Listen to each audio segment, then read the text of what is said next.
Assalamualaikum dan salam Malaysia Madani.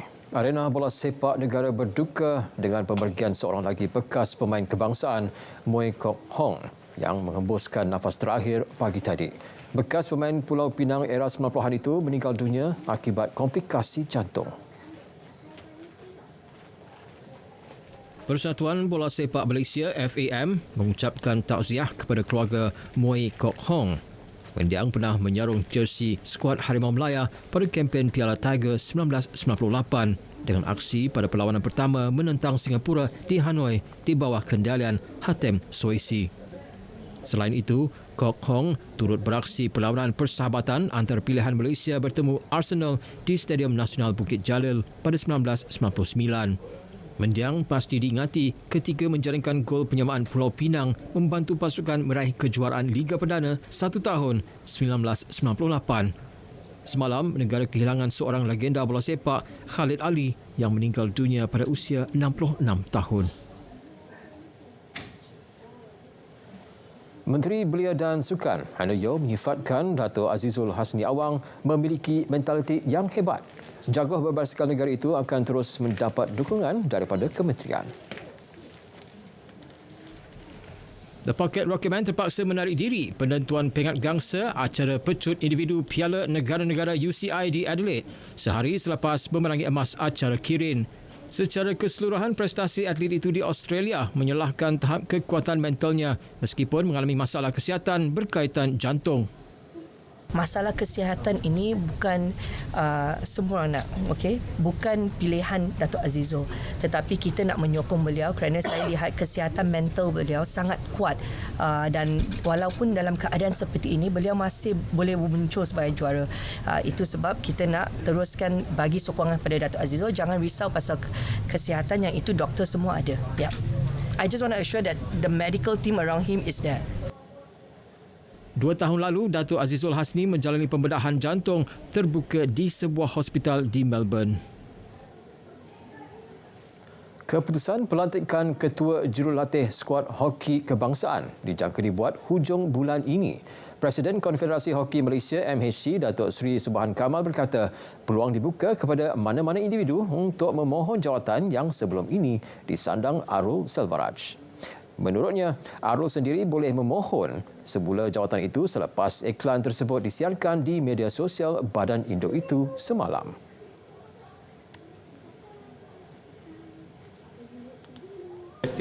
Memang semua dibenarkan, siapa pun tak kisah, luar negara ke dalam negara, dan mereka diberi peluang untuk mohon dan ada syarat-syarat di situ kan. And bulan puasa ni the national team should start training already lah. So I think hopefully by end of the month there will be head coach already decided lah, whether it's the old one or a new one, I really don't know. Let the coaching committee come up with their suggestions. And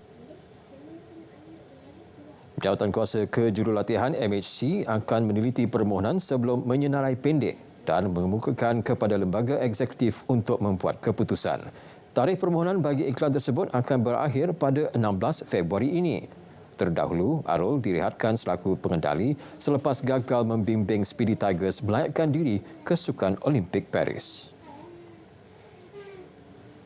Beralih ke Piala Asia 2023, Liga Malaysia dan Selangor FC menjadi sebutan apabila Jordan mencipta sejarah layak ke pentas final Piala Asia.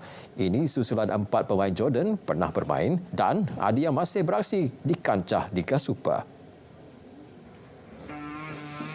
4 pemain berkenaan, Nur Al-Rawabdeh yang merupakan pemain Selangor, Fadi Awad PDRM FC, Yazan Al-Ra'rab bekas pemain Selangor dan Mahmud Al-Mardi bekas pemain KDA FC. Dalam aksi separuh akhir di Stadium Ahmad bin Ali, Jordan menyingkirkan juara 2 kali Korea Selatan 2-0. Al-Rawabdeh, Al-Arab dan Al-Mardi masing-masing diturunkan semalam dan beraksi cemerlang. Manakala Awad memanaskan bangku simpanan dan tidak diturunkan pada perlawanan itu.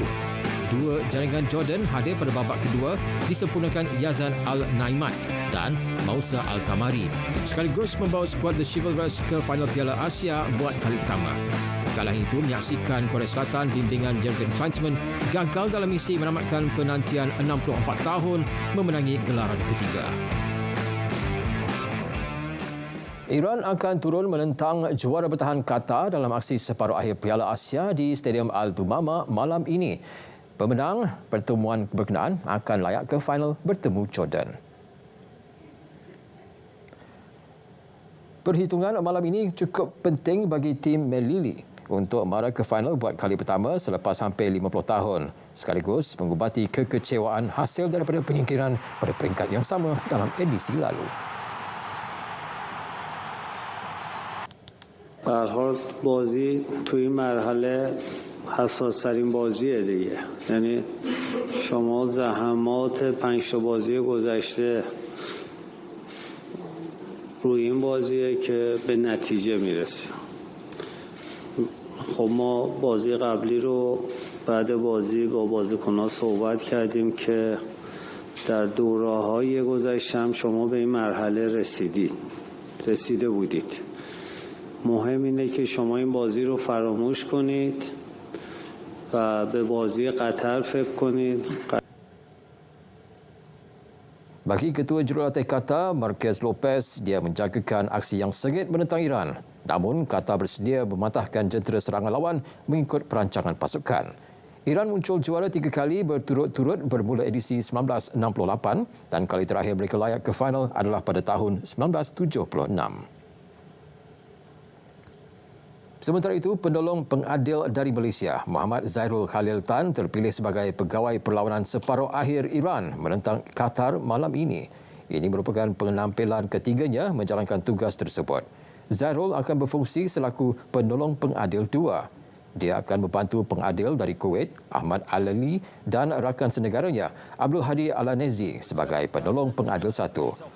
Terdahulu, Zairul bersama 2 lagi pengadil negara, Muhammad Nazmi Nasaruddin dan Muhammad Arif Syamil Abdul Rashid, mengendalikan 2 aksi secara bersama yang melibatkan pertembungan Iraq dan Vietnam pada peringkat kumpulan D pada 24 Januari dan pusingan kalah mati Uzbekistan bertemu Thailand pada 30 Januari.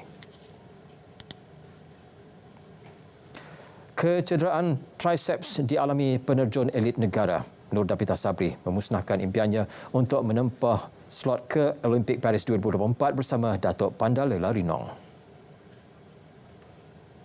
Pada kejohanan akuatik dunia di Doha, Qatar semalam, Nur Dapita Sabri dan Datuk Pandalela menamatkan saingan di kedudukan ke-12. Mereka mengutip 240.06 mata keseluruhan menerusi acara 10 meter platform seirama. Pengarah teknikal Persekutuan Renang Malaysia, Brian Nixon Lomas berkata, Dapita masih mempunyai 2 lagi acara untuk ke Tamasya Olimpik, iaitu 3 meter papan anjal dan 3 meter papan anjal seirama bersama Wendy Ng. Namun, peluang buat Datuk Pandalela layak terkubur selepas gagal di acara 10 meter platform seirama dan 10 meter platform individu.